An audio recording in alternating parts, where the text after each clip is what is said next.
it was a lot of pressure, emotional manipulation, just to get me to marry someone that I do not have any physical attraction to or wanting to get married to.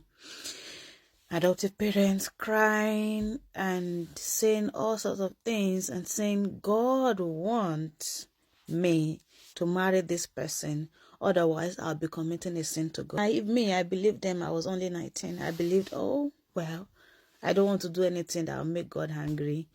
And I broke up with my boyfriend that I loved so much at that time. It was really difficult for me. For about a week, I was indoor just crying and thinking, how can this be my life? Why can't I choose who I want to marry to? But the one, like, it was just like a ruse. My one of my adoptive aunts just came to me and like, oh, why don't you just say hi to this person? I'm not saying you should agree to marry, but just say hi and see what he's thinking. So I said hi. And surprisingly, this man suddenly became aware of the predicament I was going through, that I was struggling to pay my school fees at that time. And it was like, oh, are you struggling to pay your school fees? Can you see the love pumping? I'm going to pay it for you. Oh, God. I was like, this person is so nice. Even though I'm saying I'm not going to get married to you, you still want to help me pay my school fees? I was so happy, because I needed to like just get out of this mess and to be able to start working. And I believe that if you are done a favor, you have to do something in return. And my dad, like my adoptive dad, is like supposed to be responsible for my school fees at that time, came and told me that you are accepting this school fees from this man. It means you've accepted to marry him.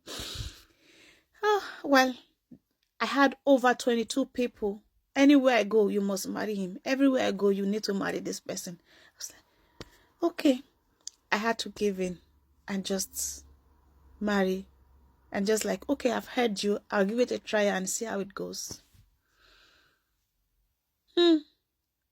If I had known I could say no, if I had known I could say I'm not doing it and still remain on my stand without offending God in the process, if I had known that it's not wrong to say no to something you don't want to do, I wouldn't have go through what I went through in my marriage. I'll let you know in my next video, but you have to brazen yourself.